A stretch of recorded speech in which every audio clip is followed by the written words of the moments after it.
రష్యాలో భారత ప్రధాని పర్యటన యావత్ ప్రపంచం ఆసక్తిగా చూస్తుంది అంటూ మాస్కోలో మోడీ చేసిన వ్యాఖ్యలు వింటే ఈ పర్యటన ఇండో రష్యా దేశాలకు ఎంత ముఖ్యమైందో అర్థం చేసుకోవచ్చు.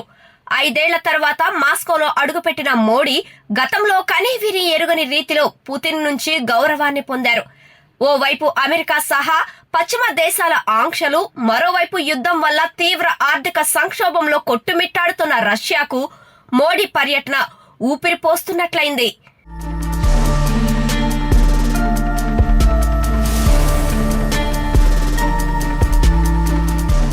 అందుకే మోడీ పర్యటనకు పుతిన్ అత్యంత ప్రత్యేకంగా భావించారు. ఆయనకు ఉప ప్రధాని డెనిస్ మాత్రోవ్ చేత స్వాగతం ఇప్పించారు. ఆ వెంటనే మోడీని తన అధికారిక నివాసానికి తీసుకువెళ్లారు. ఆలింగనం చేసుకున్నారు. ప్రైవేట్ గా విందు కూడా ఇచ్చారు. టీ తాగుతూ కబుర్లు చెప్పుకున్నారు. అక్కడితో ఆగకుండా పోలో కారులో తన నివాసాన్ని మొత్తం చుట్టి చూపించారు. ఈ సమయంలో పక్కన మోడీని కూర్చోబెట్టుకుని పుతినే స్వయంగా కారును డ్రైవ్ చేశారు. ఆ తర్వాత ఇద్దరూ కలిసి రోసాటం న్యూక్లియర్ సెంటర్ ను సందర్శించారు. వాస్తవానికి పుతిన్ ఏ దేశాధినేతకైనా ఇలాంటి ట్రీట్మెంట్ ఇవ్వడం దాదాపు అసంభవం. కానీ మోడీకి ఈ అసాధారణమైన గౌరవాన్ని ఇచ్చారు.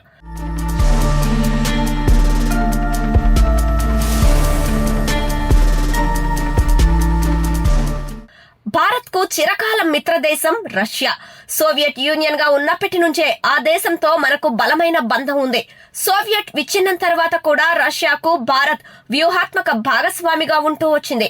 ఇక మోడీ ప్రధాని అయ్యాక ఈ 10 ఏళ్ల కాలంలో 2 దేశాల మధ్య బంధం మరింత బలోపేతమైంది. ముఖ్యంగా ఎనర్జీ, ట్రేడ్, డిఫెన్స్ రంగాల్లో 2 దేశాల మధ్య ఒప్పందాలు కొనసాగుతూ వచ్చాయి. ఇప్పటికీ భారత్ కు డిఫెన్స్ అండ్ క్రూడ్ దిగుమతుల్లో రష్యాదే పై చేయి. తాజాగా కూడా 2 దేశాల మధ్య ద్వైపాక్షిక ఒప్పందాలు మరింత బలోపేతం చేయాలని మోడీ, పుతిన్ నిర్ణయించుకున్నారు. క్రితంసారి జరిగిన ద్వైపాక్షిక ఒప్పందాల్లో ఇరు దేశాల మధ్య 2025 నాటికి $30 బిలియన్ లక్ష్యాన్ని నిర్దేశించుకోగా ఇప్పటికే $60 బిలియన్ దాటిపోయింది.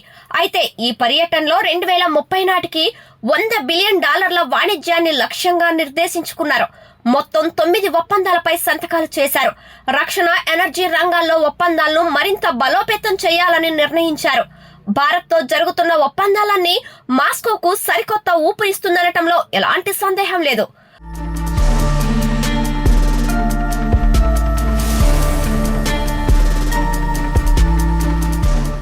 అందుకే ఈ యుద్ధ సమయంలో మాస్కోకు భారత్ మరింత అవసరం పడుతోంది.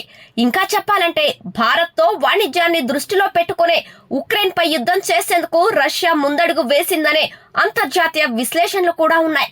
అటు చైనాతో, ఇటు భారత్ తో స్నేహ హస్తాలను అందిస్తున్న రష్యాకు మోడీ నాయకత్వం పైనే నమ్మకం ఎక్కువ. ఎందుకంటే డ్రాగన్ ఎప్పుడు తోక జాడిస్తుందో తెలీదు. అంతేకాదు రుణాల పేరుతో వ్యాపారాలు చేయటం చైనాకు అలవాటు. బీజింగ్ అవకాశవాద రాజకీయాలు పుతిన్ కు బాగా తెలుసు.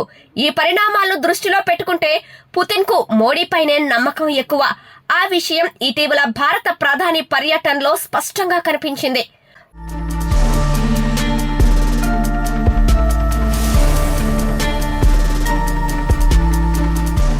ఉక్రెయిన్ పై యుద్ధం మొదలుపెట్టిన తర్వాత అమెరికా సహా నాటో దేశాలన్నీ మాస్కోపై కత్తులు నూరాయి.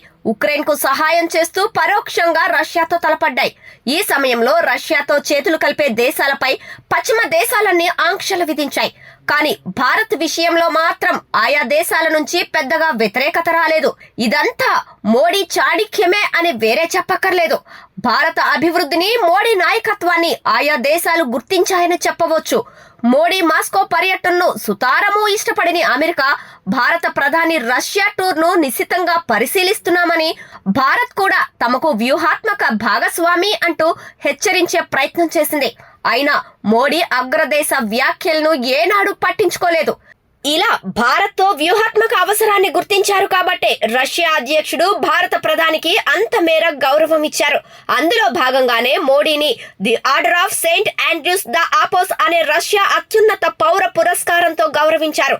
ఇప్పటి వరకు రష్యా నుంచి ఈ అవార్డు అందుకున్న వారిలో మోడీ 3వ వారు మాత్రమే. ఈ పరిణామాలన్నీ రష్యాకు భారత్ యొక్క అవసరాన్ని తెలియజేస్తున్నాయి. ఏమో భవిష్యత్తులో రష్యాతో పశ్చిమ దేశాలు కయ్యానికి కాలు దువ్వితే అప్పుడు మోడీ రంగంలోకి దిగే అవకాశాలు లేకపోలేదు.